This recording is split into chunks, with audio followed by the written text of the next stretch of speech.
الحمد لله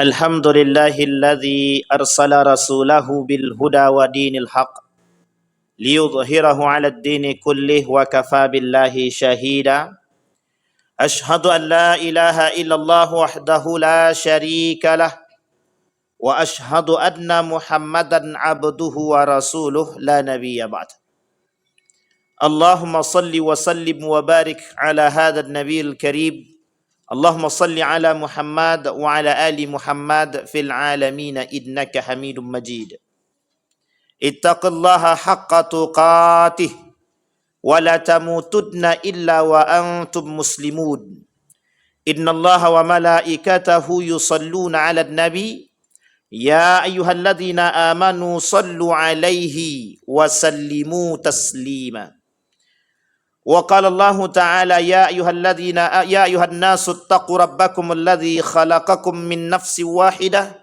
وخلق منها زوجها وبث منهما رجالا كثيرا ونساء واتقوا الله الذي تساءلون به والأرحام إن الله كان عليكم رقيبا وقال الله تعالى يا أيها الذين آمنوا اتقوا الله وقولوا قولا سديدا يصلح لكم أعمالكم ويغفر لكم ذنوبكم ومن يطع الله ورسوله فقد فاز فوزا عظيما وقال الله تعالى إنما المؤمنون إخوة فأصلحوا بين أخويكم واتقوا الله لعلكم ترحمون وقال النبي صلى الله عليه وسلم في حديثه مثل المؤمنين في تودهم وتراحمهم وتعاطفهم كمثل الجسد إذا اشتكى منه عضو تداعى له سائر الجسد بالسهر والهمة صدق الله. Puji syukur kehadiran Allah atas limpahan rahmat dengan mengucapkan alhamdulillahirabbil alamin. Berselawat kepada Nabi dengan mengucapkan Allahumma salli ala Muhammad wa ala ali Muhammad fil alamin innaka Hamidum Majid. Baginda Nabi Muhammad sallallahu alaihi wasallam berpesan kepada kita semua dan menyampaikan tentang kondisi sebaiknya sebagai seorang mukmin dengan mukmin yang lain. Bahkan seorang muslim dengan muslim yang lain. Bahkan bagaimana interaksi sebagai seorang muslim dengan yang kafir atau yang disebut dengan non-muslim. Bahkan Islam mengajar kita atau mengajarkan kepada kita semua bagaimana bermuamalah yang baik antar sesama. Karena ini juga tidak keluar daripada konsep kemanusiaan sebagai manusia yang diciptakan oleh Allah. Ketika kita merujuk kepada ayat yang tadi kita bacakan, innamal mu'minuna ikhwah. Kita fokuskan kepada orang-orang yang beriman. Allah kata sesungguhnya orang-orang yang beriman itu bersaudara. Ikhwah. Kalimat ikhwah ini atau bersaudara ini, itu sangat dekat dengan pemahaman kita. Apa maksudnya? Keterikatan agama antara satu mukmin dengan mukmin yang lain menjadi bersaudara, yang antara lain antara satu dengan yang lain yang diterangkan oleh Nabi dalam hadisnya tak bisa keluar daripada rasa sayang dan bahkan tidak ada rasa benci. Bahkan Allah mengancam kebencian antara satu mukmin dengan mukmin yang lain dengan kalimat yang sederhana yang disampaikan oleh Nabi dalam hadisnya, sibabul muslimin fusuq wa qitaluhu kufrun. Bahkan kita diharamkan oleh Allah mencaci, memaki, menyakiti, menzalimi sesama mukmin, sesama muslim, bahkan bukan hanya mukmin. Tetapi kemudian Nabi berkata wa qitaluhu kufrun. Tetapi jika ada seorang mukmin yang membunuh mukmin yang lain, justru dianggap sebagai sebuah perbuatan yang kufur. Yang oleh Allah katakan di dalam ayat yang lain, faka'annama qatalan nasa jami'an. Orang yang membunuh satu jiwa yang tak berdosa dianggap telah membunuh sekian banyak jutaan manusia tanpa ada rasa yang lain. Artinya apa? Dosa yang diemban bagi orang-orang yang membunuh satu jiwa Apa tak lagi kalau jiwa itu seorang yang mukmin atau muslim, maka pengibaratannya adalah 1 juta umat manusia yang telah dibunuh oleh mereka. Dosanya. Oleh karenanya, kewajiban seorang muslim dengan muslim yang lain itu terikat. Dari perkataan yang tadi disampaikan oleh Allah, ikhwah. Sehingga kalimat selanjutnya Allah sampaikan, fa aslihu baina akhawaikum. Maka perbaikilah. Perbaiki apa yang harus kita perbaiki? Yang harus kita perbaiki adalah muamalah kita dengan sesama muslim. Jika ada yang retak, yang salah, kita perbaiki. Jika ada yang tak benar, harus kita sambung, harus kita benarkan. Maka kalimatnya fa aslihu. Apa artinya kalimat fa aslihu? Perbaikilah. Apa yang harus diperbaiki? Karena Allah tahu. Di dalam hadis Nabi sampaikan, ketika Nabi berdoa kepada Allah, memohon 3 hal yang diminta oleh Nabi. 1 di antara 3 hal itu tidak dikabulkan oleh Allah. Apa kata Nabi permintaannya? Jangan engkau jadikan perpecahan dan perselisihan di antara umatku, kata Nabi. Kemudian Allah tak kabulkan. Kenapa? Karena Allah tahu di antara umat mukmin dengan mukmin yang lain pasti terjadi perselisihan. Di antara satu muslim dengan muslim yang lain bisa saja menimbulkan perselisihan di antara mereka. Artinya kalimat itu, fa aslihu, perbaikilah. Kalimat perbaiki ini untuk menekankan kepada kita bahwa kita ini orang yang bersaudara. Artinya apa? Dengan kalimat fa aslihu, perbaikilah persaudaraanmu antara satu dengan yang lain. Ma'asyiral muslimin rahimakumullah. Nabi pernah berkata dalam riwayat yang lain, kata Nabi, haqqul muslim 'alal muslim sit. Kewajiban seorang muslim terhadap muslim yang lain. Yang digambarkan dengan kalimat haknya seorang muslim terhadap muslim yang lain. Ketika satu muslim punya hak terhadap muslim yang lain, itu menjadi sebuah kewajiban. Maka tak salah ketika ada ulama yang mengatakan ketika ada seorang mukmin atau muslim diundang untuk datang ke rumah saudaranya, tapi mereka tak datang tanpa uzur, mereka berdosa. Karena hukum kewajiban atau hak dan kewajiban sesama muslim terjalin dari kalimat ikhwah, persaudaraan. Yang uniknya lagi, terjadi di kalangan umat muslim hari ini rasa cuek yang sangat mendalam terhadap umat muslim itu sendiri. Bahkan apa yang terjadi di antara umat mukmin dan muslim saling tidak memperhatikan antara satu dengan yang lain. Jika ada saudara dia bermaksiat, kata muslim yang lain, urusan mereka, urusanku. Bahkan yang paling berbahaya lagi, ada muslim-muslim yang lain tak mengerti, tak sadar kalau tetangga dia sesama muslim telah meninggal berhari-hari pun kita tak sadar. Itu karena apa? Karena terputusnya silaturahim kita. Karena rasa cuek yang mendalam yang dimiliki oleh umat muslim yang lain. Bahkan Nabi berkata, wa idza stansahaka fansah. Jika kalian membutuhkan nasihat, atau jika saudaramu minta nasihat kepadamu, berikan. Jangan engkau tak mau memberikan nasihat. Karena kewajiban seorang muslim terhadap muslim yang lain adalah memberikan nasihat. Apalagi perhatian khusus. Memang harus begitu, iya. Karena itu menjadi sebuah kewajiban. Maka tak salah ketika Allah mengatakan, ketika Nabi mengatakan di dalam hadisnya, permisalan seorang yang beriman, mathalul mu'min fi tawaddihim, rasa cinta mereka, rasa kasih sayang mereka, wa ta'atufihim kamasalil jasad. Orang-orang beriman itu seperti satu bagian tubuh. Jika tangan kanan yang sakit, tangan kiri pasti merasakan sakit. Tapi uniknya, ketika ada seorang mukmin yang dicela, yang dicaci dan dimaki, hari ini umat muslim tak merasa sakit. Bahkan ketika baginda Nabi Muhammad SAW dicaci, dimaki, dihina, tak ada satupun yang merasa sakit. Itu uniknya umat muslim hari ini. Artinya apa?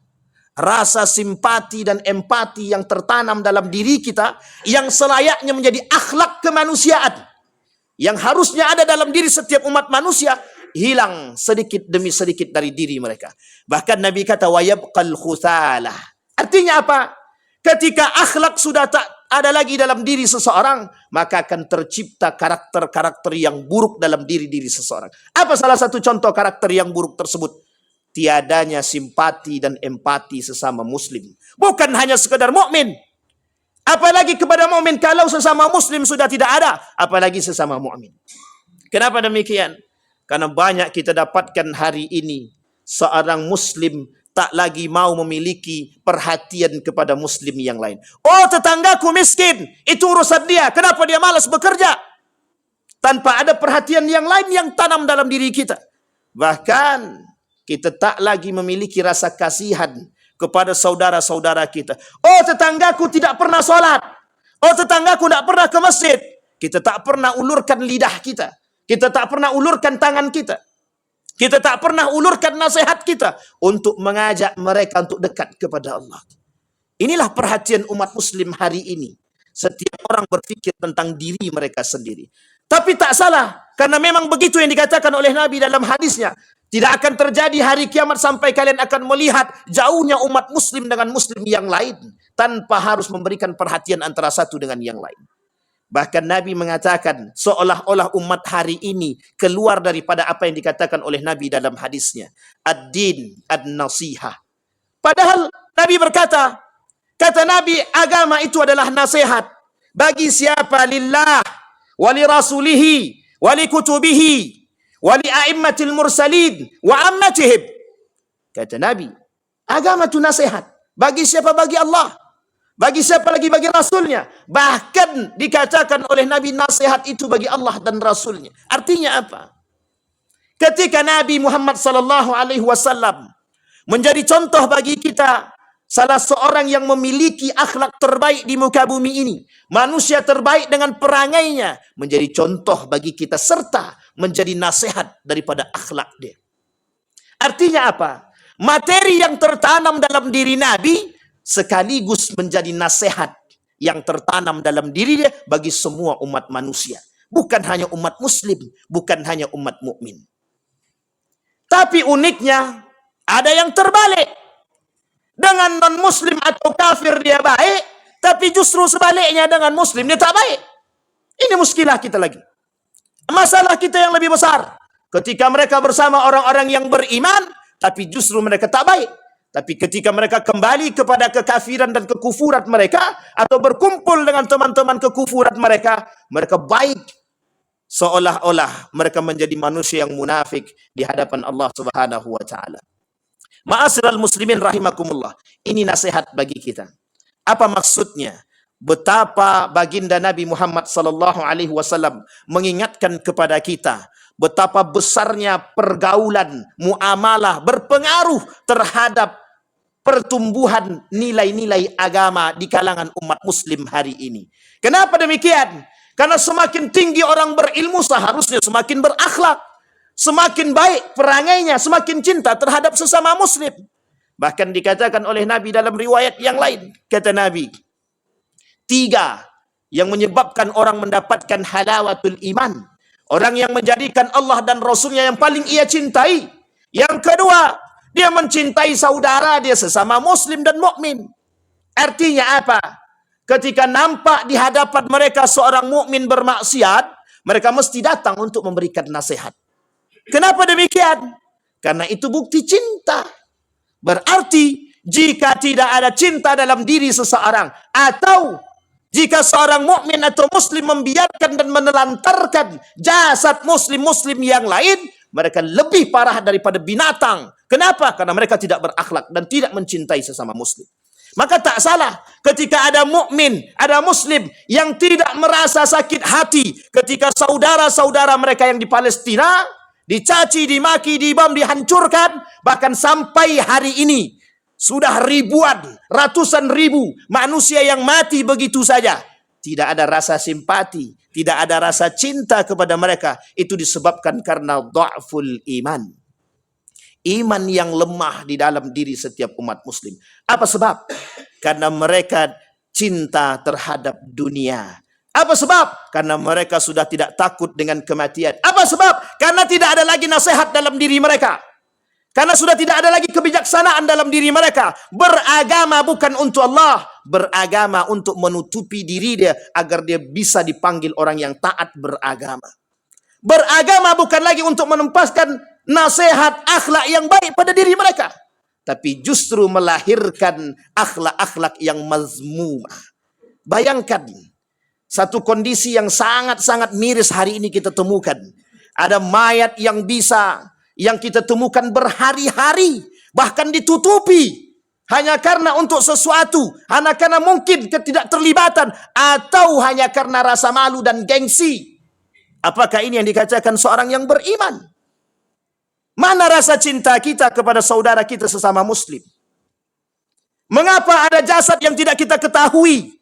Mengapa ada orang miskin di samping rumah kita tak kenal? Mengapa ada orang-orang yang tidak mampu di samping rumah kita tak sadar? Bahkan kadang-kadang mereka harus mengemis ke sana dan kemari hanya untuk mendapatkan sesuap nasi. Ma'asyiral muslimin rahimakumullah, perlu kita pahami bahwa persoalan ekonomi mampu menggadaikan akidah. Jika umat muslim hari ini tidak mau mengulurkan tangannya sepanjang mungkin, yang tak menjalankan syariat dan nilai-nilai agama, jangan salahkan. Karena memang itu yang akan terjadi. Masih banyak orang-orang yang rela untuk memberikan bantuan kepada mereka dengan syarat kita harus meninggalkan agama dan akidah kita. Maka jangan salah, ketika banyak kita temukan orang-orang muslim dahulunya mukmin, tapi berubah menjadi tidak mukmin hanya karena ekonomi. Kemana perhatian kita orang-orang yang beriman? Kemana perhatian kita orang-orang yang Islam, yang mengaku beriman kepada Allah, yang mengaku berserah diri kepada Allah? Siapa kita yang mengaku beriman kepada Allah, tapi kita tak mencintai saudara kita? Bahkan Nabi berkata, La yu'minu ahadukum hatta yuhibba li akhihi ma yuhibbu li nafsihi. Tidak beriman seseorang, kata Nabi, sampai dia mencintai saudaranya seperti dia mencintai diri dia sendiri. Hari ini hadis itu tak berlaku. Kenapa tak berlaku? Karena hari ini setiap mukmin mencintai diri mereka dan tak lebih mencintai daripada saudara mereka. Padahal sudah disampaikan oleh Nabi, setiap mukmin dengan mukmin yang lain itu bagaikan satu tubuh. Jika satu yang sakit, maka yang lain akan merasakan sakit. Pertanyaan yang besar bagi diri kita, akankah itu menjadi hadis yang akan selalu kita amalkan, atau hanya sekedar tulisan yang akan tinggal di dalam benak kita? Kita muslim, kita mukmin, sadar kita akan tulisan itu, sadar kita akan hadis tersebut, tapi mengapa kita tak mengamalkan dan tak menjalankan itu? Inilah kondisi umat muslim hari ini di tengah umat muslim yang lain. Artinya apa? Tersebarnya keislaman seseorang yang begitu besar, tapi uniknya merosotnya akhlak dan antipati dan antisimpati kepada sesama muslim dan mukmin. Tak salah. Karena inilah penyebab kelemahan umat mukmin dan muslim hari ini. Disebabkan karena nafsu mereka, cinta mereka terhadap dunia, cinta mereka terhadap apapun yang mereka miliki, harta dan kekuasaan, sehingga melemahkan iman mereka, sehingga menghilangkan rasa cinta mereka terhadap sesama, dan uniknya lagi menghilangkan akhlak dalam diri mereka. Ma'asyiral muslimin rahimakumullah. Kesimpulan dari apa yang kita sampaikan, satu hal yang disampaikan oleh baginda Nabi Muhammad SAW dalam hadisnya, kewajiban seorang muslim terhadap muslim yang lain menjadi hak bagi mereka. Artinya apa? Ketika Nabi mengatakan hakul muslim alal muslim sittun, artinya hak tersebut menjadi sebuah kewajiban. Idza laqitahu fasallim alaih. Ketika kau bertemu dengan seorang mukmin, maka berikan salam. Ketika kamu bertemu dengan seorang muslim, maka berikan salam. Kata Nabi dalam riwayat yang lain, yusallimu ala man arafa wala yusallimu ala man la ya'rif. Kata Nabi, tidak akan terjadi hari kiamat, kata Nabi, sampai engkau perhatikan seorang mukmin tidak akan memberikan salam kepada orang yang tidak dia kenal, tapi mereka justru akan memberikan salam kepada orang yang mereka kenal. Artinya apa? Mulai merosotnya disebabkan karena perkenalan dan persaudaraan, hanya salam diberikan, tapi bukan karena keimanan ataupun akidah yang sama. Yang kedua, wa idza da'aka fa'ajibhu. Jika kalian diundang, diajak untuk bertemu, maka jawab, maka datanglah. Datang ke rumah mereka, mereka mengundang. Maka jika kita tak datang dengan udzur atau tanpa udzur, atau udzur yang tidak syar'i, maka hukumnya berdosa. Hukumnya berdosa. Jika ada tetangga yang sakit, maka jenguk. Jika ada yang meninggal maka berziarahlah, datanglah, mengelayatlah. Karena ini menjadi sebuah kewajiban. Wa idzastansahaka fansah. Jika mereka datang meminta nasihat kepadamu, datanglah, berikan nasihat. Ini kesimpulan dari apa yang kita sampaikan merujuk kepada hadis baginda Nabi Muhammad SAW. Artinya apa? Mari bersama kita mengamalkan poin penting ini. Karena inilah yang merosot dari diri kita hari ini. Inilah yang membuat umat muslim hari ini lemah. Kenapa? Karena kita jauh daripada nilai-nilai agama. Fa'tabiru ya ulil absar la'allakum tuflihun. Allahumma salli wa sallim wa zid wa an'im wa tafaddal wa barik بجلالك وكمالك على سمع عبادك أبي القاسم سيدنا ومولانا محمد صل وسلم رضي الله تبارك وتعالى عن كل صحابة رسول الله عليهم أجمعين. الحمد لله الذي هدانا لهذا وما كنا لنهتدي لولا أن هدانا الله. أشهد أن لا إله إلا الله وحده لا شريك له وأشهد أن محمدا عبده ورسوله لا نبي بعد. اللهم صل وسلم وبارك على هذا النبي الكريم. اللهم صل على محمد وعلى آل محمد في العالمين إنك حميد مجيد. اتق الله حق تقاته ولا تموتن إلا وأنتم مسلمون. إن الله وملائكته يصلون على النبي يا أيها الذين آمنوا صلوا عليه وسلموا تسليما.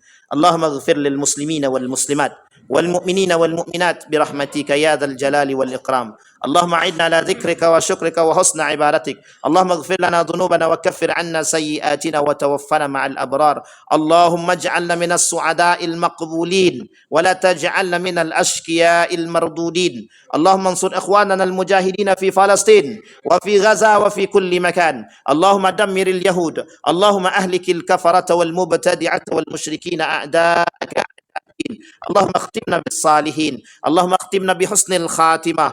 اللهم إنا نسألك إيمانا كاملا ويقينا صادقا وعملا صالحا مقبولا وتجارة لن تبور. ربنا آتنا في الدنيا حسنة وفي الآخرة حسنة وقنا عذاب النار. عباد الله إن الله يأمر بالعدل والإحسان وإيتاء ذي القربى وينهى عن الفحشاء والمنكر والبغي يعظكم لعلكم تذكرون. أقم الصلاة.